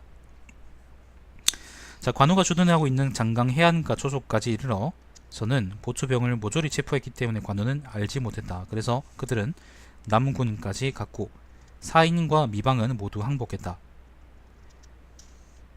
여몽은 진군의 성을 점거하고 관우와 장수의 가족들을 모두 붙잡았는데 그들을 다 위로하고 군대 안에 엄격히 명령해 인가로 들어가 요구하거나 강탈하는 일이 없도록 하라고 했다. 여몽의 수하병사로 여남 사람이 백성의 집에서 삿갓 하나를 빼앗아 관에 갑옷을 덮어놓았다. 관의 갑옷은 비록 공적인 물건이지만 여몽은 이는 여전히 군령을 범한 것이며 고향의 연고 때문에 법을 저버릴 수 없다고 하여 눈물을 흘리며 그의 목을 베었다. 그래서 군대와는 놀라 두려워 떨었으며 길에서 다른 사람이 잃은 것을 줍지 않았다. 여몽은 아침부터 저녁까지 직접 노인들을 위문하고 부족한 것을 물으며 병든 자에게는 의약을 대주고 굶주린 자에게는 입을 것과 먹을 것을 주었다. 관우의 창고 안에 있는 재물은 모두 봉해져 보존된 채로 송권이 오기를 기다렸다. 관우는 돌아올 때 길에서 여러 차례 사람을 보내 여몽에게 통보했는데 여몽은 언제나 그 사제를 후하게 대우하며 성안을 돌아보게 하고 집집마다 방문하도록 했다. 자, 관우는 뒤통수를 쳐맞고 이제 어딥니까? 그 번성을 포기하고 이제 그 남쪽으로 돌아온다고 합니다. 자, 어떤 사람은 손수 편지를 써서 믿을만함을 나타내기도 했다. 관우가 보낸 사람이 돌아오자 사람들은 개인적으로 방문한 소식을 탐문해 가족들이 모두 무사하며 보통 때보다 더 나은 대우를 받고 있다고 알게 되었다. 그래서 관우의 검경들은 싸우려는 마음이 없어져 버렸다. 마침 송권이 오래지 않아 왔고 관우는 자신이 홀로 곤궁하게 되었음을 알고는 곧 맥성으로 달아나 서쪽으로 장향에 이르렀다. 맥성역입니다. 네, 맥성역입니다. 장향은 어딘지 모르겠습니다. 뭐 이 근처 어디겠죠. 병사들은 모두 관우를 버리고 투항했다. 송권이 주연과 반장을 시켜 그의 길을 끊도록 하니 곧이어 관우 부자가 함께 붙잡혀 마침내 형주는 평정되었다. 송권은 여몽을 남군 대수로 삼고 잘릉후로 봉했으며 해적들이 남군을 먹었습니다. 1억 전과 황금 500근을 내렸다. 여몽은 간곡히 금전을 사용했지만 송권은 허락하지 않았다. 책봉한 자기를 아직 행사하지도 않아서 마침 여몽이 질병에 걸렸다. 여몽은 그때 공안에 있었는데 여몽을 내전으로 맞아들이게 하고 치료를 위해 온갖 처방을 다했으며 나라 안에서 여몽의 질병을 고칠 수 있는 자가 있으면 천금을 내리겠다고 포고하며 불러모았다. 어떤 때 침을 찌르면 송권은 그의 고통 때문에 슬퍼하곤 했다. 송권은 늘 그의 낯빛을 살피려 하면서도 그를 놀라게 할까 걱정되어 언제나 담 밖에서 창문을 통해 바라보았으며 그가 조금이라도 먹을 수 있는 것을 보면 기뻐하며 주위를 보며 말하지 않고 주위를 돌아보고 말하며 웃고 그러지 않을 경우에는 탄식하며 밤에 잠을 이루지 못했다. 질병을 앓는 중에 병세가 나아지면 그를 위해 사면령을 내렸고 신하들은 모두 축하했다. 뒤에 병세가 더 나빠지자 송권은 몸소 가까이 여서 지키고 도사에게 명하여 성신 아래에서, 성신이라는 건 별이죠, 별님 아래에서 그를 위해 기도하여 그 생명을 지켜달라고 했다. 정하게 했다. 그는 향년 42살에 결국 내전에서 죽었다. 내전이라는 건 공갈 아니요. 송권은 매우 애통하며 그를 위해 상복을 입고 먹는 것도 줄였다. 여몽은 죽기 전에 하사받은 금은이나 재물, 상 등을 모두 창고 속에 넣어두고 창고 관리자에게 자기 목숨이 다하는 날 다조정으로 돌려보내도록 하고 장례식은 검소하게 하도록 힘쓰라고 했다. 송권은 이 말을 듣고 더욱더 슬퍼했다. 여몽은 어려서부터 경전을 배우지 않았으므로 늘 큰일을 말할 때마다 언제나 구술로 대신표를 올렸다. 그는 일찍이 부하의 일로 강하태수 최유에게 고발당했지만 원망하는 마음이 없었다. 예장태수 고소가 죽었을 때 송권이 임명할 만한 자를 묻자 여몽은 최유를 추천하면서 직무를 받드는 훌륭한 관리라고 했다. 송권이 웃으면서 말했다. 그대는 기해가 되려고 합니까? 기해라는 사람은요, 진나라, 그러니까 그 큰 진나라, 춘추시대 큰 진나라의 이제 대신인데 원수였던 해호라는 사람을 이제 자기 후임자로 추천한 사람이랍니다. 자, 그리고는 그를 임명했다. 감령은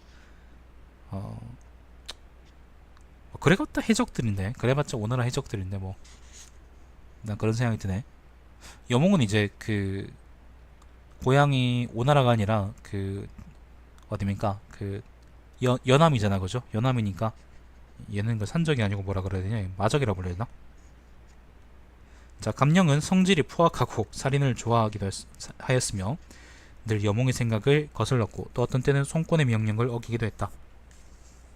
송권은 그 때문에 개빡쳤다. 그러나 여몽은 언제나 그를 위해 진정하며 다음과 같이 말했다. 천하는 아직 평정되지 않았으며 감령 같은 장수는 얻기 어려우니 그를 용서해야 합니다. 그래서 송권은 감령을 후하게 대접했다. 감령은 마침내 그 쓰임을 얻게 되었다. 여몽의 아들 여패가 자기를 이었다. 손권은 그에게 묘지를 지키는 300호를 주고 농지 쉰경의 부세를 면하게 해주었다. 여패가 죽은 뒤 여종의 형 여종이 후자기를 이었다. 여종이 죽은 다음에는 동생 여목이 후사를 이었다. 손권은 육손과 더불어 주유 노숙 여몽을 논할 때 다음과 같이 말했다. 공군은 주유는 영웅답고 장렬하며 담력과 지력이 보통 사람을 뛰어넘기 때문에 조주를 무찌르고 형주로 세력을 뻗었던 것입니다. 오랜 시간 동안 어떤 사람도 그의 진행을 이을 수 없었는데 그대가 오늘날 그를 딛고 있습니다. 공군은 전에 자경을 동쪽으로 오게 하여 내가 있는 곳으로 보냈습니다. 그는 나와 연회석에서 이야기를 나누게 되었는데 그는 국장 정사의 핵심과 제왕의 공업을 언급했습니다. 이것이 첫 번째로 기뻤던 것입니다.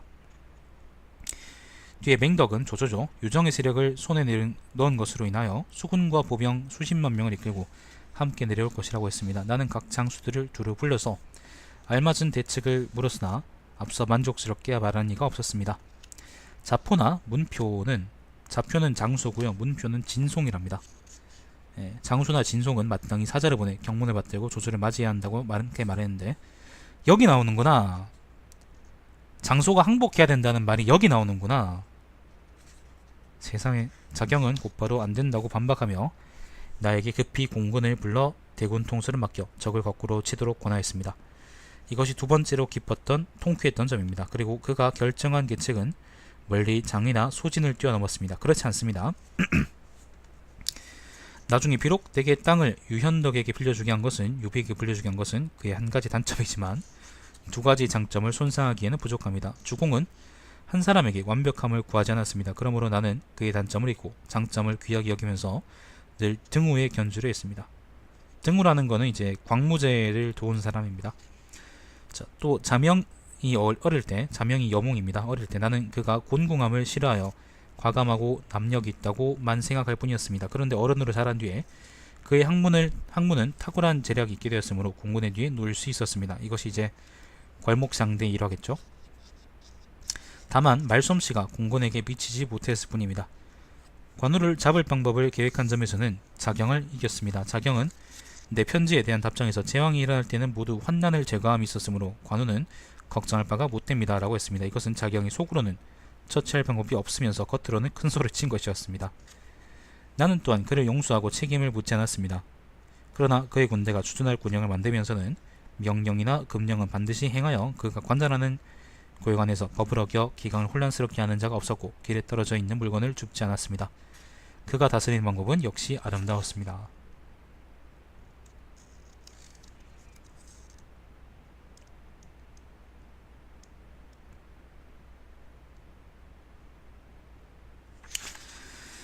자, 그렇습니다. 여기까지고요. 평화에 말한다. 조조는 한나라 승상의 지위를 이용해 천자를 옆에 끼고 군웅들을 소탕했고 막 형주성을 평정하고, 형주성이라는 게 이제 남군을 얘기합니다. 위세에 기대어 강동을 협박하였다. 그 무렵 그리고 여기선 강릉이 남군이라기보다는 이제 그 형주 전체, 북형주하고 이제 남군 일대 전체를 얘기하는 말이겠네요.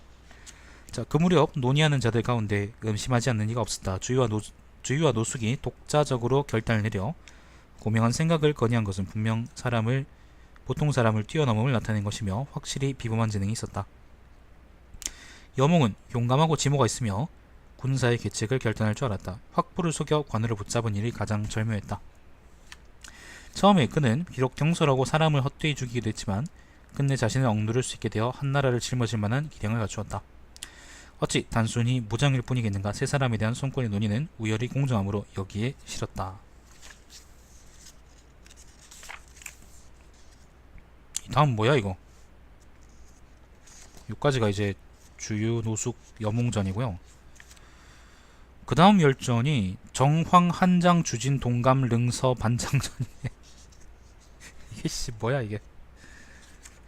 장군들을 좀 나누지 이걸 왜 한꺼번에 이렇게 다 때려 넣었대?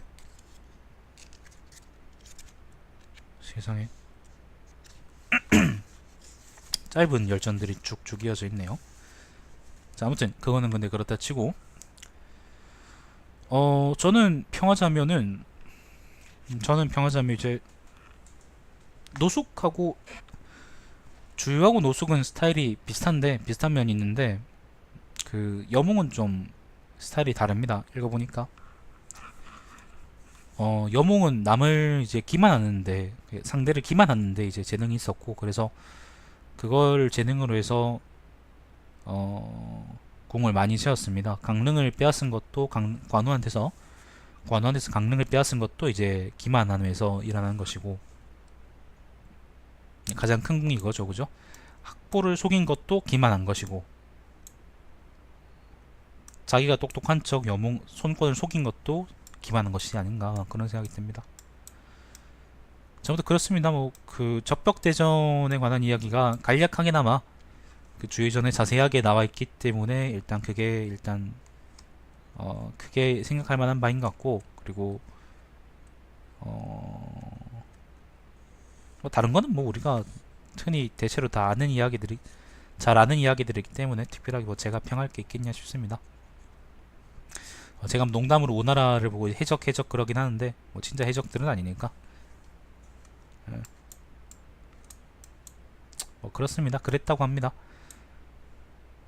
아 근데 참 그 또 하나의 특징이 있어요. 읽으면서 느낀 건데 그 여기 나온 사람들 있죠. 주유하고 노숙하고 여몽은 어 자기들은 굉장히 뛰어난 재능이 있었는데 그게 결국에는 이제 아들들이나 아니면 자손들에게까지 이어지는 못해서 어, 큰 공을 세우거나 그러지 못했던 것 같습니다.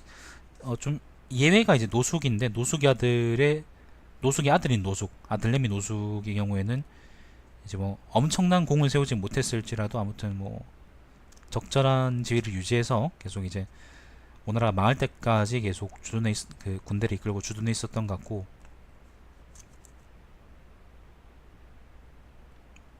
뭐 그렇다고 하네요. 그걸 특징이라 그럴 수 있겠죠. 자, 뭐 그렇습니다. 여기까지고 다음 열전 또 다음에 읽는 걸로 하고 오늘 제 목 상태가 그렇게 좋지 않았는데 그리고 일단 문제없이 다 읽은 거를 다행으로 생각하겠습니다. 자, 시청해주신 여러분 감사드리고 여러분 참 그리고 육손의 열전은 나중에 따로 있습니다. 육손 혼자 있습니다. 그거는 이제 나중에 또 나중을 참고하는 걸로 하겠습니다. 자, 시청해주신 여러분 감사드리고 제 방송 유튜브에 달마시안 TV에서 다시 보실 수 있습니다. 방송 여기서 종료하겠습니다. 이따가 어쌔신 크리드 이어서 계속 하는 걸로 하죠. 방송 여기 종료할게요.